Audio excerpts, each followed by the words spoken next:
Hi, I'm Daniel James. Welcome to this week's Live Wire.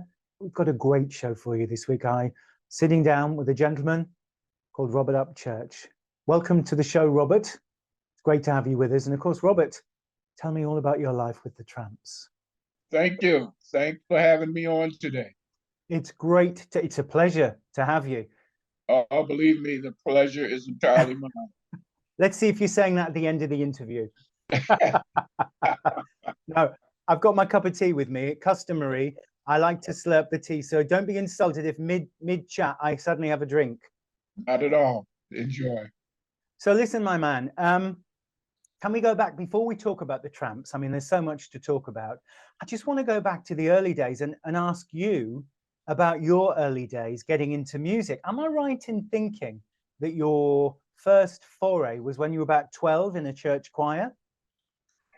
Yes, actually, it was a quartet singing group at church. 12 years old, I did my first professional performance. And And were you singing like a 4-part harmony? yes, yes, we were. And that's what I grew up doing. You know, from 12 up until my late teens, I did that. And at one point in my life, the people that I was involved with in the gospel field were not doing things the way I thought they should be done. So I made it clear that if that continued, that I would leave. And so they didn't heed my warning, if you want to call it that, but they just continued to do what they were doing, which I thought was not right. So What was it you, if you don't mind me asking, what was it you didn't like in the direction they were going then? they were not devoted. It wasn't serious. You know, they had no commitment, no real commitment to what we were doing. You know, and it showed in the performance. You know, it showed in the way that some of the fellows carried themselves, and that wasn't the look that I wanted to give the people that we were singing for. You know, Do when you you sing think gospel music, it's not just for the people. I mean, you have to live what you're singing. You know, and if you don't do that, then you know you're just singing. You're not you don't really have. You're not making a statement, or you're not making a point. You know, and I couldn't have that, so I ended up leaving. it sounds like from a very early age you were very disciplined, whether it was about your singing or about your feelings about church? Exactly, exactly. It was more about how I felt about church. You know, I was pretty much regimented in as far as discipline and stage presence, and but it really doesn't come off very well if there's only a couple of people doing it. You know, and you have others that are not doing Did you so when did you practice, did you rehearse before you did your church performances? it. Oh, certainly, certainly, without a doubt. You know, and rehearsals was always good. You know, never a problem in rehearsals. But it was the time between leaving rehearsal, going home to get dressed, meeting back up together again to go to church to perform. That's when the problems would come. Wow, I wonder what was going on in between that little journey between to and from church. Yeah, well, it was different things. You know, I said some of the guys were not as committed as others, and you know, I don't. Maybe I shouldn't say this because I don't want him to. I don't want to talk about anybody or say anything bad. But one particular gentleman in the group, we went to do a performance, and we had just finished rehearsal and went home to get dressed, and we're meeting back at the place where we rehearsed.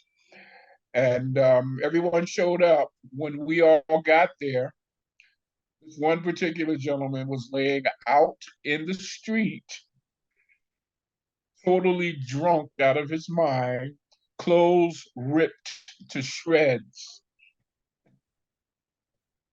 I'm dying to ask you, how did he get in that state? So quickly, yeah. within the course of maybe a hour. Wow. Yeah. Maybe it was, I mean, let's be kind. Maybe he was just nervous and needed a little bit of, as we say, Dutch No, courage. no, no, no, no, no, no. If that was it, I'd be the first to say that was it. But unfortunately, it was not. You know what I really like? I really like, I can pick it up already, is your dedication and your commitment, your whole professional attitude from 12. It's almost like a signpost to the future. So after you started singing at 12, and how long did you sing in that particular church before you walked away? Well, actually, we traveled. We traveled to different states, to different churches around the city in Philadelphia, where I grew up. And it was we went on the road. We toured with some of the major gospel artists at that time. It was really, I guess you could say, it was a preview of what was to come. With me being on the road with the Trammps. Yeah, I think a foretelling of what was to come next in your career. But I read so many stories of artists in the States who started off in the gospel churches, Yeah, and it seemed to give. I wish, I went to church when I was a teenager, and we sung in church, but we never had what the gospel churches had, which is that feeling where you just let go when you're performing. And maybe it's a spiritual thing. Maybe you felt it brought you nearer to God, or maybe it was just the style. But when I read about all these artists like Whitney Houston, Cissy Houston, and countless others who stood in church, and maybe you can clear it up for me. Was it to do with them reaching out to God, or was it just they enjoyed singing in that certain way? What was that thing that motivated everyone in those gospel churches? well, let me see how I can put this. The thing, what I found to be true about gospel music is, anyone can sing. If you have talent, you can sing. There's some people that really don't have much talent, but still they can sing. But the thing is, if you are anointed to sing, or when you open your mouth to sing, and the anointing of the Holy Spirit comes in and takes over what you're doing, that's when you get that feeling. That's when the atmosphere is changed. It becomes more than a song. It becomes a true praise, to God from your heart. And like I said, there's so many good singers, so many good performers, but you have to be anointed too, as well. I think you can pick that up when I, as an outsider, watch things in gospel churches. You can just feel it. It's like a vibration. It's like a Oh connection. yes, oh yes, And yes. so many of those people then went on. Well, a lot of people went on to be full-time performers. What happened to you between? Because I believe you weren't really into the disco sound. You were more R&B. So what was Exactly. your journey from being that school kid, that 12-year-old kid that toured with the groups, and then between that and joining the Trammps? Well, after I left my gospel group, at that point I was 20, 21, and I began. I had some friends that I sang gospel with, and we started a band with me being the front vocalist, the lead vocalist, and we did the club circuit throughout Philadelphia and in the tri-state area, Hmm. Philadelphia, New Jersey, you know, things like that. And I did that up until I was 25. No, I'm sorry. I'm sorry. I did that up until I was 22. Hmm. And at that point, people had begun to hear about myself and my band, and some of the studio musicians who had recorded everybody in Philadelphia, the Delphonics, the Stylistics, you name it, Billy Paul, OJ's, played on all of their studio recordings, and things of that nature. They were invited to one of my performances at a club, and I met them. It was Norman Harris and Alan Felder, who was a fantastic songwriter, and Norman Harris was a fantastic producer, arranger, songwriter, um, and I'm and Ronnie Baker. Baker was there also. Can I just ask you, Robert, the people that came to see you, are you talking about MFSB? Baker Harrison Young Productions, yes. Oh my goodness, so many. Some people love Motown. I am a Philly man.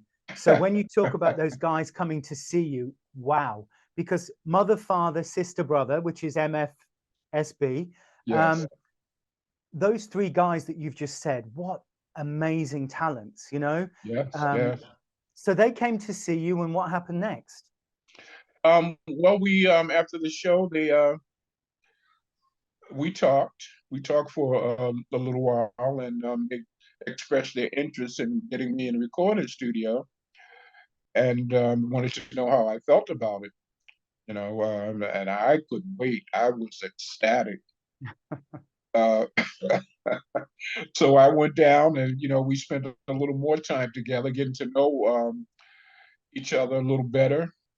Trying to decide which direction we should go with the material that was going to be presented.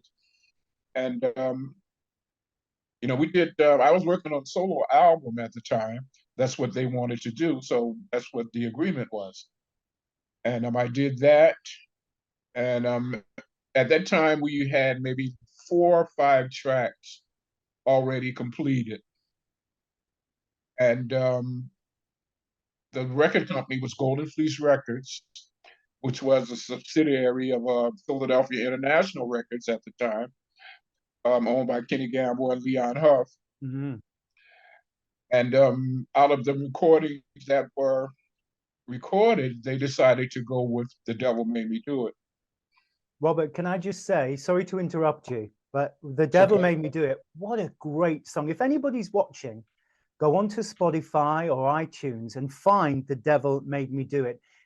It's a great song. You sound beautiful on it, may I just say. Oh, thank you. Thank you. And it's got that MFSB trademark, which is the hi-hats. That fact, if anybody doesn't know about hi-hats, it's the two cymbals put together and the top one drops down, and it's Right, significant. right. It's significant to the Philadelphia sound, Oh, yes, yes. Obviously, you know it well. And of course, the strings as well. Right. That's one of Norman was like I said, Norman was a fantastic arranger. He does the strings, he does the horns, plays guitar. Those guys were fantastic. All three of them, they were unbelievable So when you musicians. stood in that studio, 25-year-old, you'd sang in the churches, you'd been touring with your own guys. How did it feel to be with those three particular men who were really talented and could be opening the door to your future? How did it feel? Oh, it felt great. I was excited just thinking about the possibilities, of where I could go from there and what we could do together. And but things don't always go the way they're planned. That's And the music business. oh yeah, oh most definitely. And I found that out firsthand. You're in the studio with those three gentlemen from the was it Sigma Sound Studios that you were in? Yes, it was. Wow. Yes, it was. That's where Wow. we did all of our recordings. Very famous studio in Philadelphia. Well, in the music business, actually. The sound is unbelievable. And from what I saw at the time, they had the best engineers. Mm-hmm. You name it. It was a top-notch organization. Yeah, I mean, reading about the Ron Baker, Norman Harris, Earl Young, and the MFSB. I mean, just a group. I mean, there were about 30 of those musicians that played on the backing tracks for like Billy Paul, McFadden and Whitehead, Salsoul Orchestra, the OJs. Exactly. What great company to be in. Oh yeah. Oh yeah, and strangely enough, um, John McFadden of McFadden and Whitehead came to one of my shows a little bit after I had signed with Golden Fleece Records. And he came, he watched the show, and afterwards he came back and we talked a little. And he couldn't wait to ask me if I wanted to record something. You know, if I wanted to come with him, come down to the Philadelphia International office and sign a deal with them to record some songs. And I had to tell him, well, I'm already signed. He said, well, he was disappointed. He said, who you signed with? I said, I'm signed with Golden Fleece. And he was hurt. I think there was a little animosity between the two groups, and a How friendly animosity, of friendly, course, but but how fantastic to be yeah, in demand, you know? yeah, yeah. It makes me wonder you know, where things could have went if it had went that way instead of the way it went. But it's water under the bridge, and everything happens for a reason. So you recorded those tracks with the three guys. When did the joining up with the Trammps come about? Because obviously you were solo at that point. Yes. What was the glue that brought you together? Um, a little while after The Devil Made Me Do It was released, um, it did pretty well it did okay on the charts. We had some good sales, but the thing of it was, I guess at the time that Philadelphia International had just didn't want to financially support Golden Fleece Records any longer, so the company ended up folding. And at that time, Baker Harrison Young was negotiating with Atlantic Records to pick up the acts on Golden Fleece Records to come over to Atlantic. And I had a solo contract with Atlantic also. And we did some solo things as well. And we all went to Atlantic Records. And might I add that when I was recording my solo project, I was using the Trammps to do background vocals on my things. So we already had a kind of a established sound with myself and the guys. But when we all went to Atlantic, they said, "Wow, I like what we're hearing. Let's see what would happen with some new material done with myself and the guys. Let's see what we come up with." So we did that. We did Disco Party. We did quite a few different things, and Atlantic loved it. They loved it. So they said, "Okay, right now we're not going to terminate your contract, but we're going to just put that on the side for now and see how this works out with the Trammps." So we did, and it just kept going from there. How did you feel initially about segueing from being a solo artist into being part of the Trammps? I mean, maybe it was easy because you'd already worked with them they were doing your BVs and stuff. Yes, yes. It wasn't that hard to do because yes, I did grow up singing lead and background vocals, with other people. But I also loved doing my solo thing, So when they decided that it was not going to be that anymore, I said, okay, well, maybe I'm not getting what I want now, but at least I'm still doing what I love to do. Mm-hmm. So, it didn't take long to get over that. No. The impression I get on reading about MFSB and the whole Philly group and the way you're talking, it was like you all really got on, you all worked together, really well. It was a big group of guys that all turned up into the studio and worked together, and it was a very smooth kind of organization. Would that be true? Oh, that's exactly true. Like I said, those guys, they were nice guys, some of the best guys you want to meet in the studio or out of the studio. You know, um, I have to say, Personally, I would love to have been around in those days. I mean, I love the Philly sound and that collective of musicians and the hi-hats and the strings and also yeah, songs that were just verses, bridges, and great choruses. Yeah, yeah. You must have been in heaven for a while. Oh, I couldn't wait to make it to a recording session. Because Fabulous. you never knew what was going to happen. You never knew who you'd run into, who might pop up. You know, as a kid in high school, I sang quartet music with Teddy Pendergrass. Also, he was part of my group for a while, and after that, he went on to play drums for the Blue Notes, and later became their lead singer. But like I said, you never knew who you would meet. You know, And anybody from that group of MFSB, any of you guys, any of those guys could have popped up with a solo single or popped up with a band. It was that's just like right. a hotbed That's of right. talent, and people could play and sing. That's right. Amazing. Yeah, I also went to high school and junior high school with Russell Tompkins Jr. of Stylistics. Different people, different people. You One of know. my favorite songs, I Can't Give You Anything. Oh, okay. The trumpet on there is just incredible, you know. Yeah, yeah, yeah. That was So a good one for them. did you see, I mean, I get a feeling that there was Ron, Norman, and Earl on one side, and maybe Gamble and Huff on the other side in the Philly situation. Was that true? Was it like two horse races going on one side, or did they ever come together? I'm sorry. Who was that? You know, you talk about Norman Harris and Earl Young and Yes. Ron Baker.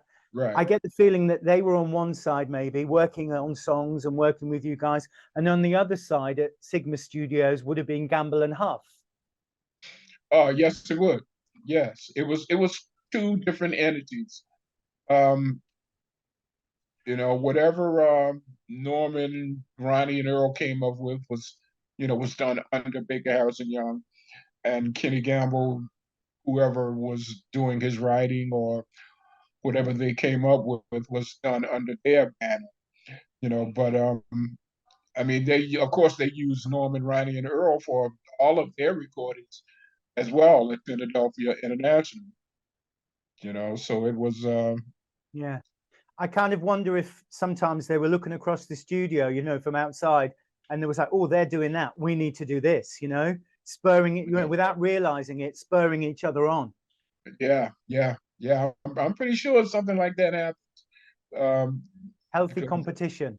yes, yes, exactly. So there you are, Robert Upchurch, a member of the Trammps, recording singles and going out on the road. Did it feel good? Oh, yes, it did. It certainly did. Believe it or not, I mean, it was exciting enough being able to record with the guys and learning the whole recording process and all of that, and then to go on the road. That was a whole other entity in itself. My first gig. Now, mind you, I came out of doing things like clubs. Clubs that may hold a big club would hold maybe 100 people. Nothing too much bigger than that. You know, I went from that to going to my first gig with the Trammps was at Madison Square Garden in New York City. Wow. All I can say is wow. Yeah, yeah. So So you can imagine how I felt. when you ran out on stage, Robert, for that first 30 seconds at Madison Square Garden, tell me how it felt. It was unbelievable. I couldn't believe it. I have to say I was scared at one point because of the crowd, the size of the crowd. But it didn't take long to pull myself together. But it was unbelievable standing and see in front of and seeing that number of people like that for the first time. I mean, you see it on TV or videos or whatever, but it's a completely different thing to be there yourself. You've And done the then you've they're done there to see you, you know, which of makes it course, even better. and you've done an incredible apprenticeship, all those years in the church, all those years on tour. Yeah, This was your reward, you know. yeah, yeah. I'm telling you, it blew my mind. Were you all in the same suits and doing a dance routine to the Oh track? yeah, Fantastic. of course. So classy. So the first, were you around for Zing Went the Strings of My Heart, or was that just before you? That was before me. Right. So there was I Zing. came in and I did all the Atlantic Records recordings. Yeah, I'm on all of those. Um, Fantastic. I came in. The first song I did was Disco Party. Mm-hmm. As a matter of fact, I couldn't even take a cover photo because they had already taken it. But I did get liner credits. For vocals and whatnot. You know what? They didn't want a handsome guy like you stealing the limelight. That's what it was. No, no, no, they didn't want that. So you're touring. I presume you toured all over the world with the band, did you? Exactly. Yes. Very few places we didn't make it to. Um, Were the but audiences the same everywhere, or did you get a different feel in a different country? they, when they liked you, yes, it was the same. But it was more. You could tell that they appreciated the music more than it was appreciated at home. Well, of It course, was, they loved the Trammps in the UK. They'd put Hold Back the Night in the top 5 at number 5. yeah, So yeah, you had an audience here that loved you already.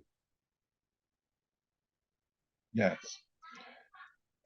And at home, a lot of people, didn't think that we were saying that the Tramps should not have been a disco group because the Tramps came out of R&B music, Mm-hmm. and were just happened to be labeled as disco artists, disco group. But and our black audience here in the States was having a hard time adjusting to the disco thing, with the Tramps when they had heard so much other different music before. Mm-hmm. And that was a problem. And I think at one point it kind of split our audience. We catered more to the white crowd, Mm-hmm. you know, than Well, we did to we like the disco beats, you see, that was the yeah, problem. yeah, yeah, Whereas the black audience loved the soulful R&B stuff. exactly, exactly. I kind of pick up a little bit of snobbery from the black audience as if they were looking down on the disco beats. Hey, well, to each his own. And you know what? It's an audience. They're paying the money. They're buying the That's records. right. That's right. That's right. So I mean, you can't force anyone to do anything. if I it just makes you feel appreciate, good. yeah, I just appreciate all the support we've had from then even up until now, in 2023. Well, Disco Inferno came along, didn't it? And initially, it was a kind of club hit in the States, but it didn't really crack the Billboard charts initially in a big way. That's right. That's right. It was on the charts a few different times, but not lasting very long. You know, Were you involved in Disco Inferno? yes. So did you, when it was recorded, I mean, sometimes, I mean, I'm a singer myself, and sometimes you can make a record and you think, yeah, it's kind of okay. And sometimes you get that little shiver, that little tingle. How did you feel about Disco Inferno? Did you think it was just another album track, or did you think, Yeah, well, I I really didn't care for it, when I first heard it. And even when we went in to record the vocals, um, you know, I said, okay, it's okay. Ron, have mercy curse, he wrote it. It was him and Leroy Green. yeah, And I liked the track, but I didn't have any big expectations on the song. And like I said, it was on the charts a couple of times, and then for whatever action it had, it just died away and didn't really get any attention until it was used in the soundtrack.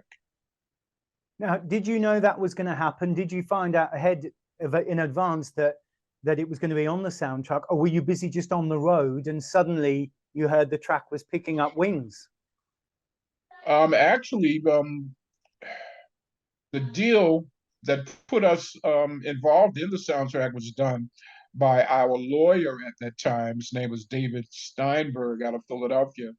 God rest his soul. Was good friends with Rob Stigwood. Who was the manager of the Bee Gees and Yes, RSO Records? Yeah. exactly.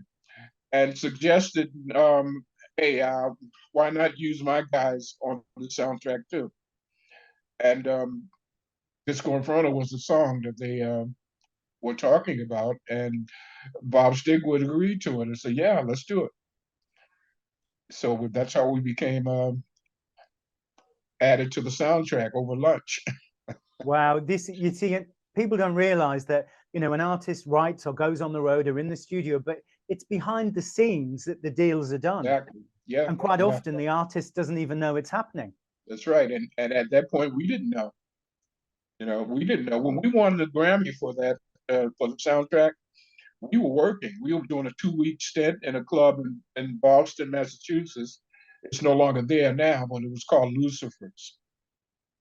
You know, and I'm surprised being a godly man like you, Robert, that you went into Lucifer's. yeah, I did. As a matter of fact, that's where I met my wife. Oh my goodness me. What a fantastic story. What, that Yeah, night? yeah, yeah. You've That's got to where I tell met us her. about it. What happened? Come on. Well, like I said, it was one of those spots that we would go and stay for 2 weeks at a time. And this particular night, after doing the show, we were headed back to the hotel. And one of my partners from the group was talking with this young lady who had a friend with her. And, I wasn't trying to do anything or make anything happen, but we just started talking. And maybe about 5 minutes into the conversation, she looked at me and she said, "Wait a minute." But I don't even know why I'm saying this, but this is just something I have to say to you. She said, "I don't know how, I don't know when, I don't know what's going to happen to make it happen, but you're going to be my husband." You know? Wow. Yeah. Wow. And How I did you looked feel at her. what did you say? What did you think? I said, "Oh yeah." I said, "Oh, okay, yeah, right, sure, all right." We've only been talking 5 minutes, and you want to get married already, right? But that's the way, that's the way that came about. And we talked, whenever I would go to Boston or Massachusetts and she could make it out, she'd come out and we get together, spend some time, got to know each other. And as things got more serious, I cleaned up my act to accommodate being with her, and she did the same. So that night that you were in a club date, you not only won a Grammy, but you won a wife. Yeah, exactly. I mean, you have got to be a lucky guy. Well, I tell you, that last one, I wasn't really looking to look or to win. I didn't go there with that in mind. But I thank God that it happened. Well, I was going to say, I daren't ask you which one you prefer. Oh, God bless your wife. Yeah. Oh yeah. Well, that's wonderful. Yeah. What a great story, Robert. That's just great. It's things that happen to you when you least expect them, you know? That's true. That's true. Because I never would have expected that. But she's my rock. She's been with me through everything. Is she still around now? Oh yes, she is. Well, God Yeah. bless her. Please give her my best wishes and my love, and tell her that she's a very wise woman. I will do that. So you win the Grammy from the album, the Saturday Night Yeah. Fever soundtrack. So you Hmm. get a Grammy. That must have felt good, Yes, it did. Um, I would have loved to have been able to attend the ceremony, but as I said, we were working. We watched the presentation on TV at the club. We watched it, and Earl Young went out and received the award for us, and we got ours later. Robert, Yeah. I hope your manager increased your prices for your gigs after that night. Oh yeah, after that things are looking pretty good. Good. That's fantastic news. So coming up to right up to date, because obviously after Disco Inferno, you carried on as a band and you kept touring, I believe. Yes, yes. We still tour today. We I we spend a believe lot of time. you've got a gig coming up quite soon in the Bronx. Is that right? Yeah, that's the 15th of April, I believe. At the Lehman Center or something. Yes, yes. Yeah. Is that just have you just got one gig or is there a whole, calendar of dates throughout the year coming up? Yeah, just one on the list. You know, Good. when we tour, it's normally out of the country. Well, I was going to say, when are you going to come over to the UK and spoil us with some work, some of your songs? When are you coming? Um, I heard some talk of coming over in the month of September. Um, I don't really have the information as to the location or who's bringing us over, but we deal with different people in the Of UK. course.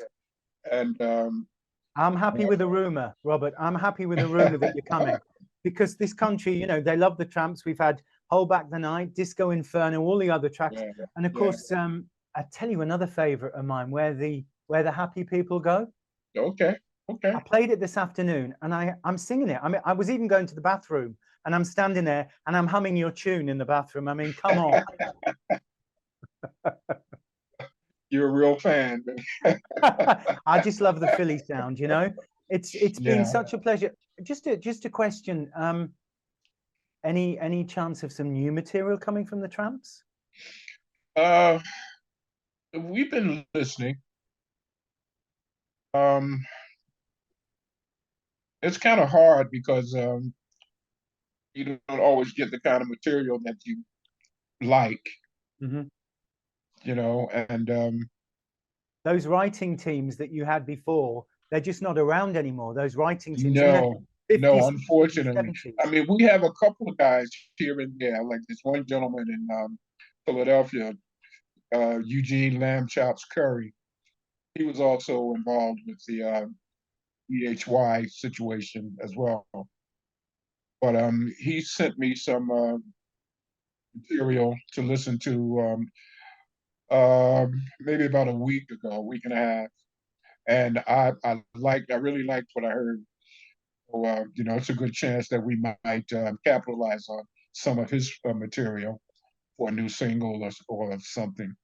That sounds great. I've got to ask you because so many on my radio show, as you know, I play a lot of different stuff and I play Philly and stuff. And quite a lot of the bands, when you have a name, they've always got a middle nickname. And you've just given us Lamb Chops. Yeah. Where's the Lamb Chops come from? Do you know? Eugene Lamb Chops. Well, everybody, like you said, everybody has a nickname.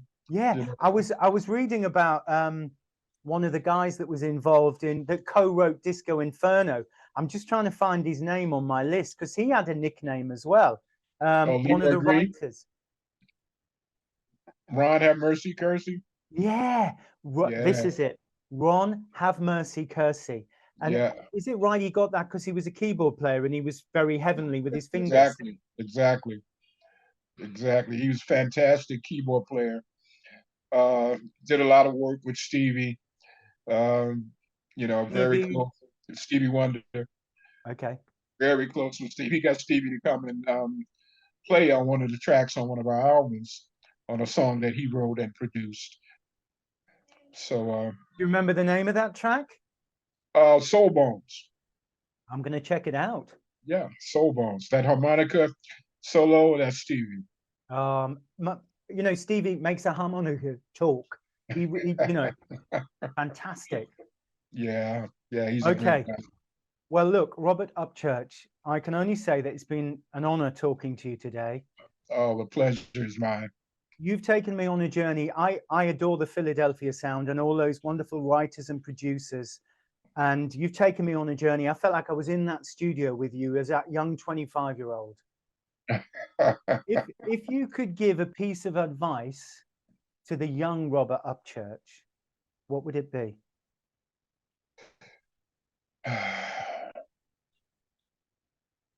Be more committed. Surround yourself with people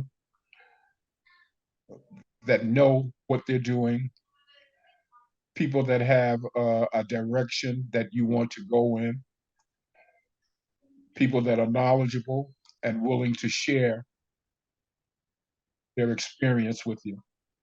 That is the perfect advice for anybody coming into the industry now. That you should put that on a plaque, because you've just given the best advice to anybody new coming into the industry. So thank you. I hope so. I hope so. Well, I wish you continued success with the Trammps. I hope you get some new material soon. And I can't wait to see the band, the Trammps, when they come to England, will come to the UK, hopefully in September. What I can do is, once I'm more sure of the dates and location, I can let you know, and hopefully you can come out and hang out with us. Any of your, just a quick question, any of your family got your singing genes? Any of them following in your footsteps? Well, I have two older sisters. They both could sing. My oldest sister, she was approached by Ike and Tina some years ago to be to be one of the girls with Tina. One of the Ikettes. Yes, but you know, her husband wouldn't let her do it at the time, so she never got up. But she could sing, and I had a brother. He also could sing. God rest his soul. He passed us some years ago due to sickness, but he was a fantastic singer. So a talented family, eh? Did you sing at home? Did you all sing as a group in the house? No, we didn't. No, we didn't. They would support me, but we never did any group, any family ventures. You know, they always had their support and their respect, but no, we never did anything of as a family. I'm sure they were very proud of you, though. Give my best to your family, and thank you for your time. Thank you for having me. Thank you, Robert. It's been an absolute pleasure talking to you this week, and I can't wait for the Trammps to come to the UK and see you live. That's the end of the show this week, folks. It's been great talking to Robert Upchurch. Hope you'll join me again very soon for more Live Wire.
Got to be voodoo. There's a strain of